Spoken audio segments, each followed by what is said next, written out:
See, George, I cut my head. We were just filming. Shit, we were just filming in here. We got a stunt. We smashed glass everywhere. A bad stunt. It was a bad stunt. That's why we were late. We're sorry we're late, George. I'm so sorry. Yeah.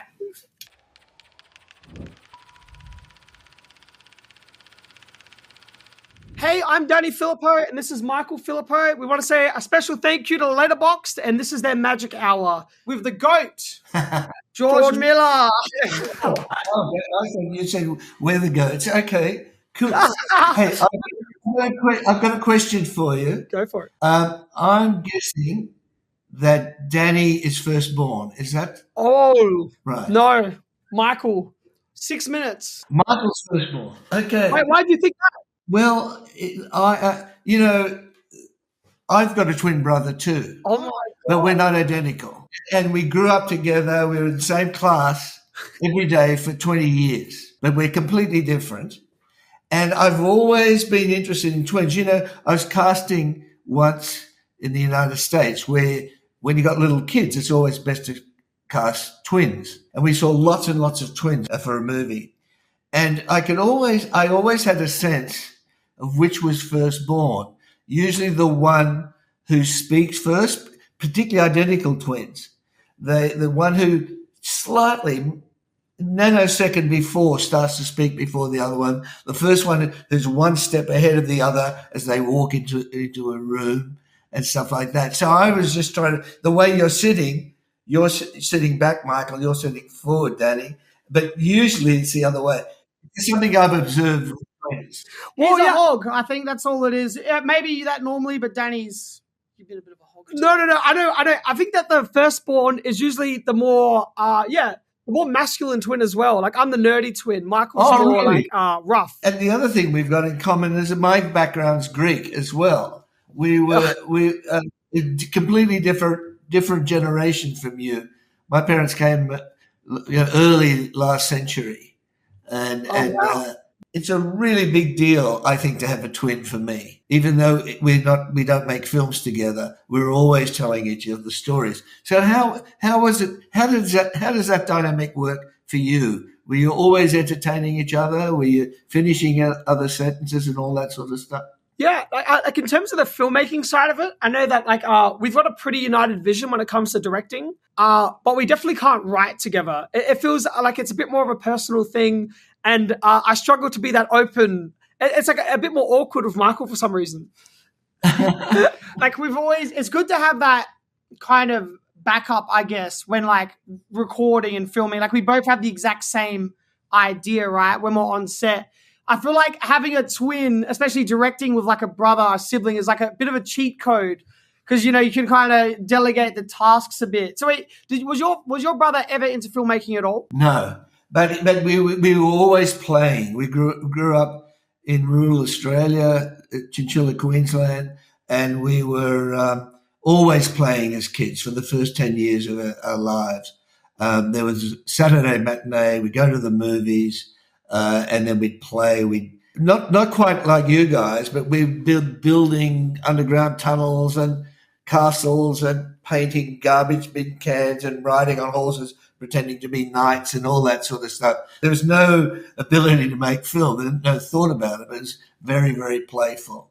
And you guys have been doing it for so long together. But it's very, very familiar to me, and that's why it's a very special privilege, I think, to be a twin because you've got that shared life experience and you're bouncing stuff off each other all the time. And I imagine you guys did that all the time. 100%. So are you the older twin or the younger twin? Yeah, I'm the older twin, but he's tall and skinny. I'm short and fat. I had black hair. He had curly blonde hair. He's blue-eyed, I'm brown-eyed. He's left-handed, I'm right-handed. We were completely different, but we were in every class together. We were in high school together. We were in university together, and we were always telling each other what our experiences were and comparing it. We're still doing this after all these decades, and we're still saying, hey, do you remember this? Do you remember that? What was your experience? And entertaining each other. But I kind of drifted into filmmaking, and we went to medical school together, and he stayed working as a doctor he just retired. So, but with a very, very strong shared experience of life. Yeah. Does he like your films or does he critique them? Does he like? To be honest, we don't talk much about it. It's more about life observation. He had no intention to make films. The one thing he really is incredibly funny.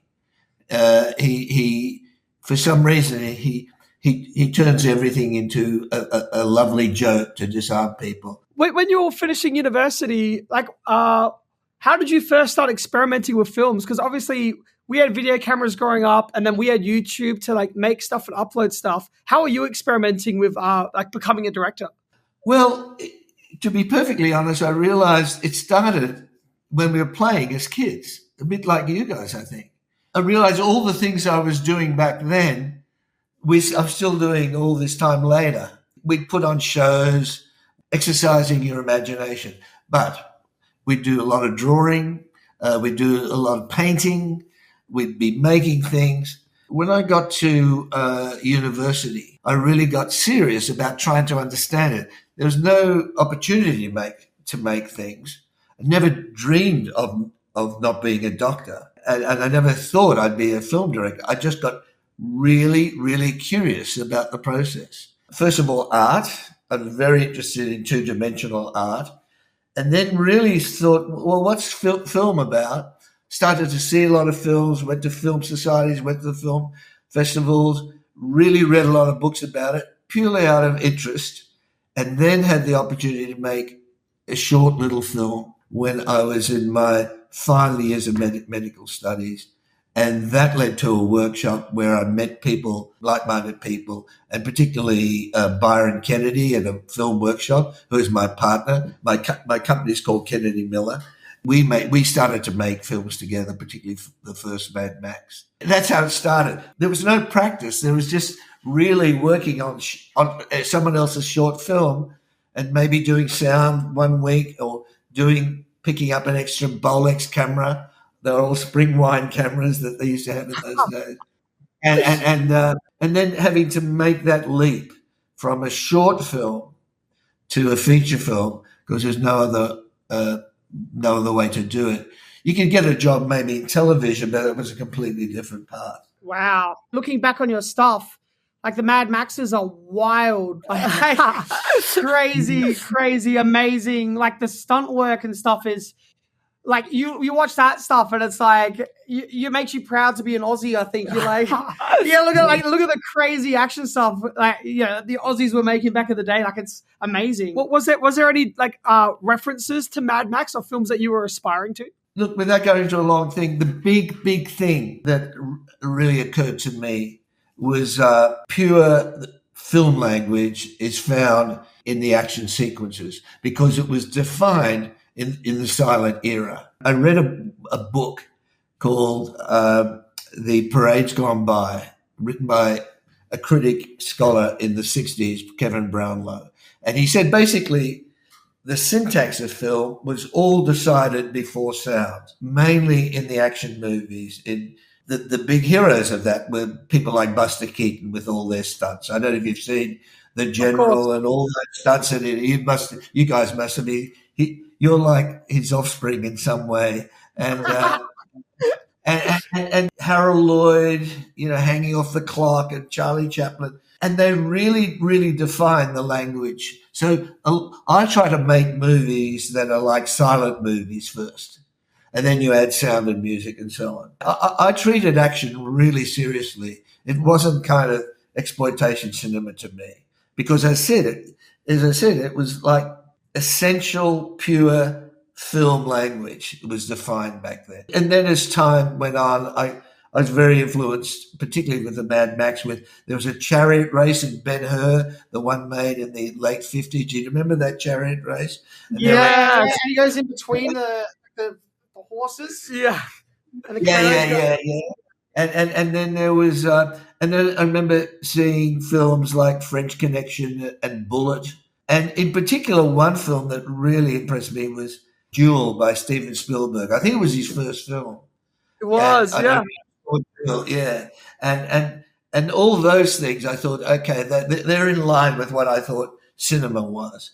Since then, without going to a long story, since then, by putting images together, you're playing with the dimension of time, and once you get into the dimension of time, you're basically getting into narrative storytelling. What is a story? And I'm still trying to figure that out. Not only how to tell a story, but why we tell each other stories. Why you're encouraged to invite people into experiences that you guys put together. And that's why I really got into your film. It really gave me a really powerful experience. It was just a ride that I got into. I was thinking about, for a while I was thinking about the technique and stuff that you were doing, but after a time, I just forgot all about that and just got into the experience, which is what you're looking for with every film. Mm. I can tell from what you guys do, it's also partly comes from the tools of filmmaking at a simple level. You know, you can do special effects, visual effects, you know, from performance, you're performers yourself, so you know what's required there. All those practical things come together, plus the more sort of mysterious things, the experiences of life, as you're talking about, stories you might have heard, films you might have seen, all of those things come together. So for me, it's a sort of, you always have ideas going in, way too many ideas. And some of them, it's a little like a survival of the fittest, Darwinian. Some of them insist on themselves more than others. So you're saying to yourself, oh, gee, and you, in those moments when you're free associating, you might be going for a drive or walk, you may be having a shower, waking up in the middle of the night. And those stories are the ones that keep growing and growing until you get excited about it. And it's not just one little fragment of idea. It seems to play out in scenes, but you don't know what's underneath it. You don't know where the real substance of the story is. And then pretty soon you have a sense, a little bit like some sort of detector, like a Geiger counter, show, where they go, and the dramatic radiation is increasing, and you get guided into that.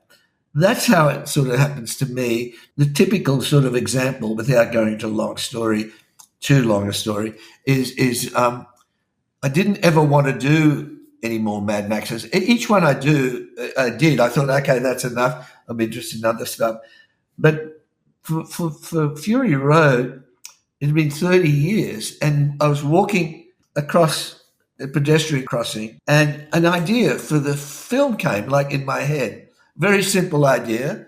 And I said, no. And by the time I got to cross the road, I said, no, I don't want to do that. About 2 weeks later, I was catching an aeroplane from Los Angeles to Sydney over the Pacific in the middle of the night. And the story started to play out. I did just like I was daydreaming. Very, very common. And then I landed in Sydney. I remember saying to Doug Mitchell, my producing partner, I said, I think there's another Mad Max coming. 10 years later, we end up making it. But that's how it starts. It's not one thing. It's a whole series of forces come together. I think it's like that with all creativity, and it sounds like that's what happens. Talk to me. Yeah. So I have another. So I've got so many questions for you. Over the years that you've been in doing films, like, how would you describe the way that the Australian landscape has changed in film? Because it feels like was that heyday? Do you think that Ozploitation era, or that those 70s and 80s films? Like, how have you seen it track or change? Well, if you look at the 70s in Australian cinema, it was basically a newfound medium in a sense that Australia, well, theoretically, Australia made the first ever feature film, the Ned Kelly film, but people weren't really making films. There were some pioneers doing the occasional film, and then a whole bunch of people started to make films in the 70s. And most of those films were catching up with our history. If you look at them, they were all period films. Breaker Morant, Picnic at Hanging Rock, My Brilliant Career. They were all catching up with our history. The interesting thing about it was most of the filmmakers, the only way they could see films, there was no internet, were at the film festivals, where a lot of European and some Asian cinema was seen. So the Australian film, English-speaking country, was basically a hybrid between European cinema or the so-called art film and the Hollywood film. And for a while there, it kind of stuck. Pretty soon we ran out of history and we had to make it a little bit sort of more contemporary. And Australian culture wasn't unique enough, let's say, to actually have stories that would really have resonance anywhere else but Australia. So that was more done on television. The only thing that one can say is unique about Australia is the indigenous stories, because they're still telling stories wherever the culture is preserved, particularly in the Australian desert, through the art and the painting and so on. And that's the only thing that we have unique. So now we get guys like you who don't go to film school, who don't go follow the tradition, just basically doing it out of your own instincts, your own process. And the fact that you had the ability to get together and do it as little kids and put it together and learn on the job. You're doing way more dynamic stuff than those of us who might have followed a traditional path. The one thing I can say with all of that is that it's always changing. It's never static. It's always evolving. What worked 10 years ago is not going to work today. The tools are changing radically. I can't believe that we're doing this Furiosa movie. I can't believe how much things have changed from 10 years ago when we did Mad Max Fury Road. And you've got to stay with that. I mean, do you guys edit your own stuff? Well, yeah, we do, yeah. And like we would edit in between. So if we had to wrap out of a location and we were like there for 2 days, right? We'd shoot on set all day, then go home, edit the rushes all night, and then no sleep, go back to set to wrap up the scene, just so we knew what it is we needed to get, and in between setups, everything, we would be editing.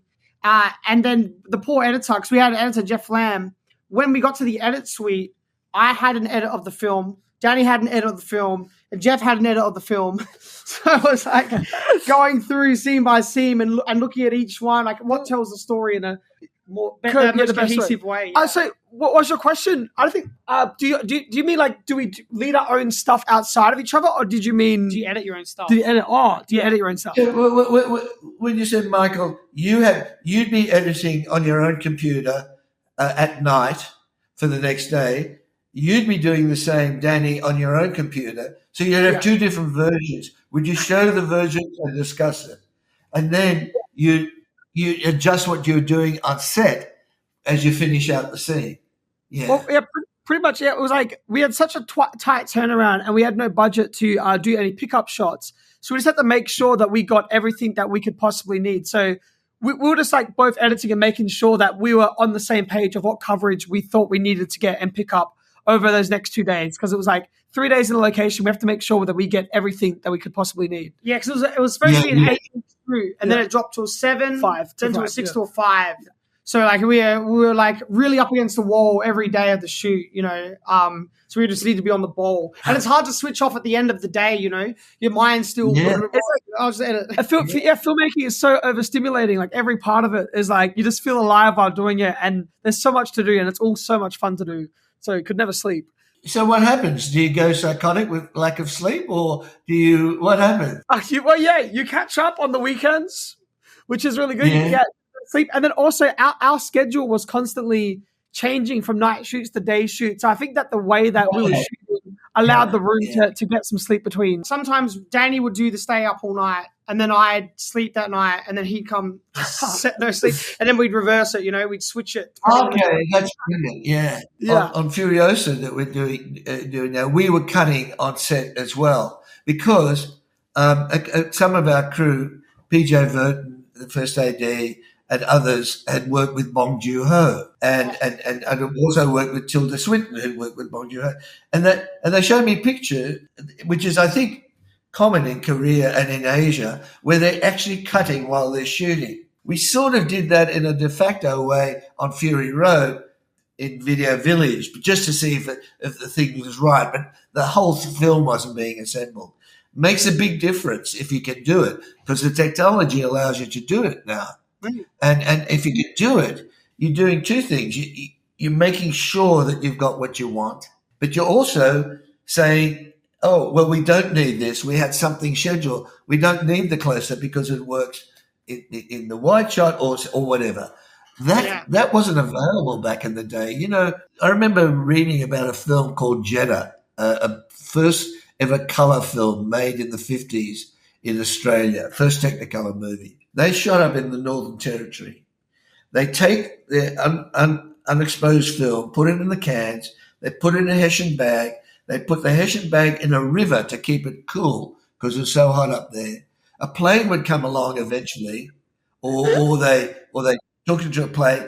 It was flown to London, where it was the only Technicolor lab that could process it, and they didn't see any of the film until 6 months after they finished shooting. The only person who could see the film was the camera operator looking through the little viewfinder. Now that's completely different. So you've got the ability to cut things. Even going back to Mad Max 2, you know, in the early 80s, we were shooting in Broken Hill. We didn't see any of our rushes or dailies until a week, at the end of the week. It was all being done in Sydney. So the only person who saw the film was Dean Semler, the camera operator and cinematographer. What happens if he missed a shot? Everyone look at him and go, you know, when the Russians come in and like he missed something or something, everyone give him the death stare? all the time. And you'd think, oh, don't. The best and worst experience I ever had was having to cut the first Mad Max myself on a tiny little, it was called an HKS viewer. And for a whole year, because we ran out of money, we couldn't afford to have an editor. I cut the picture while Byron Kennedy cut the sound. It was very low budget, like you guys are doing. And I remember every day having to face all the mistakes that I made on set. Why didn't I do that? Why didn't I do it? Why didn't I ask them to do it more quickly? Why did I ask them to turn that way and not that way? Why didn't I get that line this way? All those things I was confronted with. So I still carry the scar tissue and the learning from that. I said, I'll never do that again.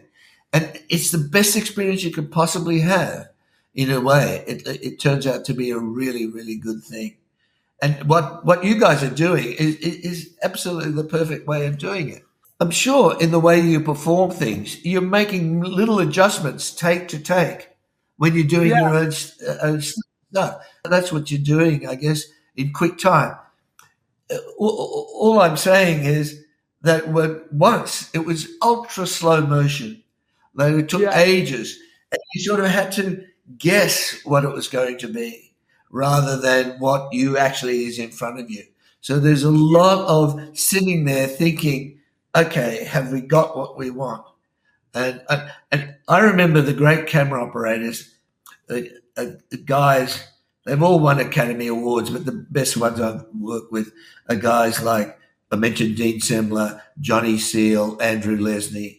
They all, as they used to come off the viewfinder, they'd be processing what they said. They had really good memory, like great stunt guys, micro movements. They had great memory for what happened.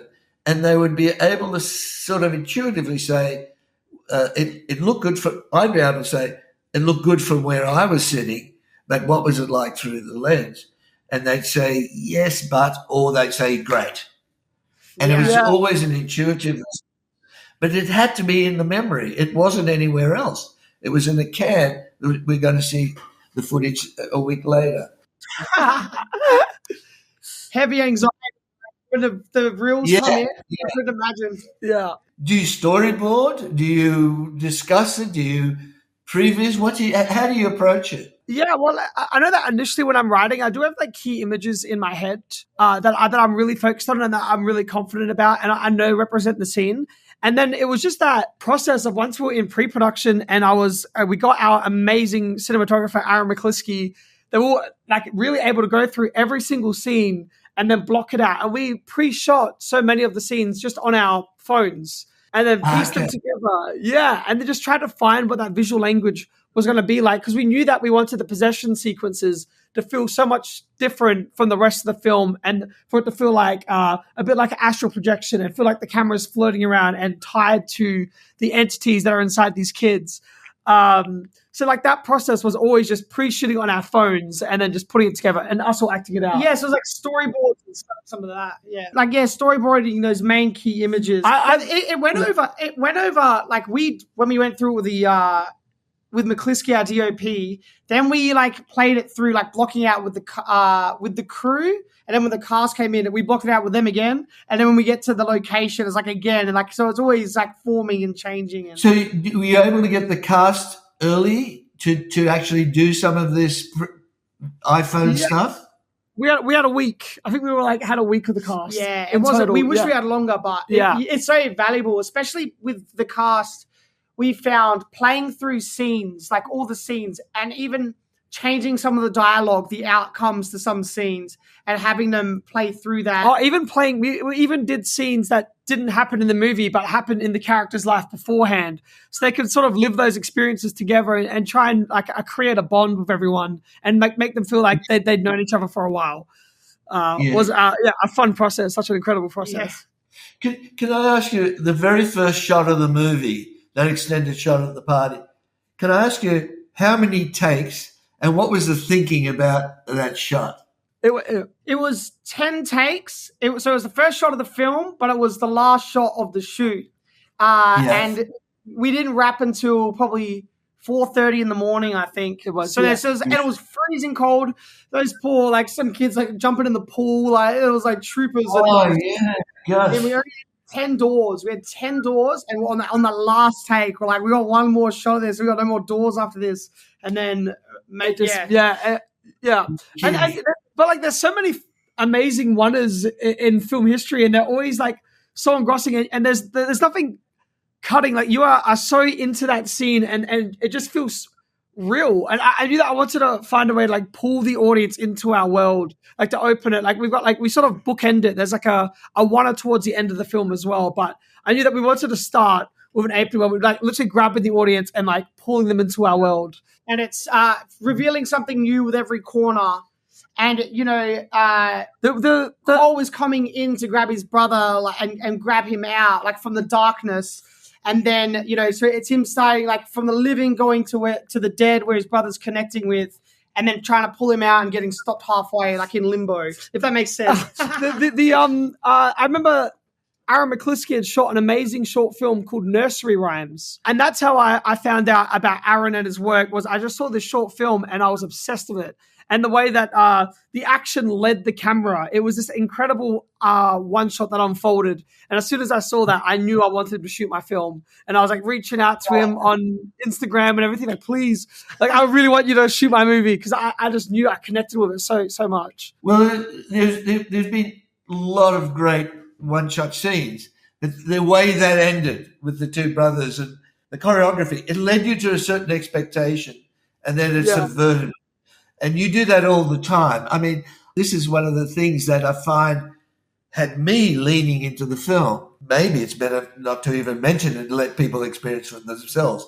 But by way of example, how many times have you seen the trope of people in the car singing when they're driving along? You see that, you've seen it for a long time, and it can get a bit cliche. It's always fun, but it gets cliche. But what you do, two things that really, really caught me. One was the enthusiasm with which the actor sung the song, particularly the guy playing Riley with his, you know. Yeah, with all his veins sticking out, like screaming for his life. Yeah. And then the kangaroo. It's like you're going one track where your expectations, you felt it familiar, and then something happens that you don't expect. That happened over and over again in my experience of watching it. And even the ringtone on a phone, too often you hear the same ringtone. But now you get a ringtone that I never heard before. It's like you guys are keeping that stuff alive all the time, right through to the very end. Oh my God! What do you think? What do you think over all the films that you've watched in your years of experiencing cinema? What do you think? What's an ending that always sticks with you, that you always come back to? Well, for me, and this varies with everybody, you have a favorite film that affected you for some reason at the time. It's like favorite song that sometime in the process of growing up that's meant something to you. I think that happens with film. So when you ask the question, the film I found myself back, over the years watching, not anymore today, watching over and over again, was Godfather 2. Yes, and the end shot of Godfather 2 had a big influence on me. I'm sure as soon as we finish this talk, I'll have a lot of ideas. But the one that most stuck with me over recent years was the end of the Fabelmans, the Fabelmans, the Steven Spielberg movie. Yes. That ending with John Ford and the adjustment of the camera that stuck with me. They're the first two that come to mind. Yeah. You know what just popped into my mind then when you were talking about when we're doing like a big stunt, or like sometimes we do live events that are like big stunts and kind of dangerous. I always listen to the main trailer for Mad Max Fury Road. The first trailer, I don't want to butcher it, but I've put that player in my head, and I love the way that trailer unfolds, and that music, the trailer music in that always amps me up. Like at the end of it, I'm like, all right, let's do it. It's so energetic, and like it has this like grand like allure to it or something that's like infectious. That's like really like on our level for some reason. Like we just like really tap into it. Yeah, that's great. That was a great team led at Warner Brothers at the time by a guy called Massi Rafani, and however they put it together. I mean, it's one thing to make a film, very difficult to cut a trailer for your own film because every shot has different connotations. And I've never tried to do it, but if I did, I know I wouldn't do a good job. So they did a fantastic job. They really did. They captured what the film was trying to do, which is really great. Yeah, well, like even the action sequences, I can't wait to see Furiosa. Yeah, I cannot wait because Fury Road has some of the best I feel ever. Like the action sequences, like it has that the way the way you were talking about storytelling through action. It's so clear in that film. Like it's so engaging, and that it's just the flow for me. The flow of the action sequences are just unlike anything I've ever seen. Like when I heard you're doing another one, you're a master of your craft right now. So like I just can't picture what Furiosa is going to look like or feel like. So pumped. Well, when's the first time when you put talk to me together, when you actually sat with a dispassionate audience, someone who hadn't worked on the film, someone where you actually sat and felt the audience's response? When's the first time that happened for you? It was after, I think, the first cut that we'd put together that I felt was feeling good about. The first person we showed it to was the editor's son, who was around 16. Like the editor, Jeff Land, who's amazing. We loved working with him. Edits his like homemade studios like underneath his house. And so like we just grabbed his son and said, can you watch this and tell us, and there were scenes that I was so sure about. There were more drama scenes that I could feel when things were lagging. You could just feel it in the room. So there were moments where I was like, this has to be in here. This needs to be in there. That needs to be in there. And then you sit down in there and then you're just like feeling the energy shift or change and like feeling when things like climax. I know that one thing I wanted was to build up to a bit of a car wreck moment that is like building and having a crash happen and then like be like sort of scatterbrained. I was in this car accident when I was 16. I remember the night was like, it felt so vibrant and it felt like we were moving along. And when the crash happened, I was disoriented and like everything sort of slowed down. I was trying to capture that sort of feeling with the film and like just feeling and reading his energy. Like that was, after the first cut of the film. And it's funny when you watch it with a teenager like that has nothing to do with film and you're like, your whole life's been put into it. You're like, what'd you think?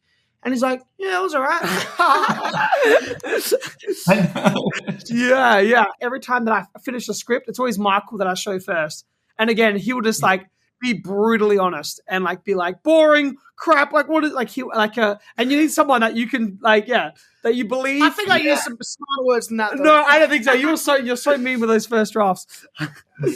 But have you got someone that you share your scripts with when you finish? Is there someone that you always share and trust? My partner, Margaret Seexel, who's an editor, she is one of those people who, well, I know we're running out of time, but I don't know if you ever saw the first Babe movie. Of course. Yeah. We cut the movie.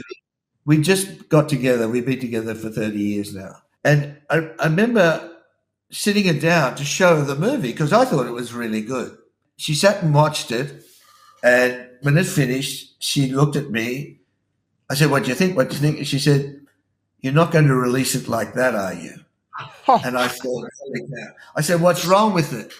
She said, she cut Fury Road, so I knew that's the first time I knew how intuitively she understood drama very well. Whole host of reasons why. And I said, "What's wrong with it?" She said, well, first of all, it's got no dramatic tension. The story is episodic. It was a children's story with chapter headings and so on. The film was very episodic. That's the biggest problem. So you don't know where it's going. It meanders. So she came up. It's one thing to identify why something doesn't work. It's way harder to be able to say, perhaps this is a solution, or intuitively feel where the solution is. And she immediately came up with it. She said, why don't you break it into chapters and have chapter headings? So there's a whole bit about there's a little pig. He wants to go and join the dogs or whatever, but, well, the audience didn't know it clearly at the time, but Christmas is coming up. So Margaret suggested putting a chapter heading, which was pork is a very sweet meat. So you have all these scenes building up to Christmas that unless you know that the intention is to eat the pig, there's no real drama in it. So there were several of those chapter headings, and they made all the difference in the film, and it saved the film. The only thing we did in a test screening, we realized that the little kids couldn't read it because parents in the test screening were turning to read the words to the little kids. So we had the little mice say, pork is very sweet. That came from Margaret, and ever since that's been happening. She's the only one person I wanted to cut Fury Road because it made a huge difference on that film because whatever we shot, she was able to astutely assess its place in the entirety of the film. That's the key to it. No part is greater than the whole. The whole is always privileged over the part. So you've got to lose scenes moments I really, really loved. Only about 3 of them, but I really loved that we couldn't fit into the movie, and the movie is much better for it. You know? Yeah, we had the same thing. Yeah. Oh my God. It's painful. You fight it for as long as you can, like in the edit, but you know what's coming. You know that snip's coming, you know? Yes. A few of them as well. Yeah. And it took for our editor to edit them out and then sit us down to watch it once they were edited out to us to realize. Yeah, let's just watch it without them in. Just one. Yeah. That famous saying, if it occurs to you to cut it, cut it. Yeah.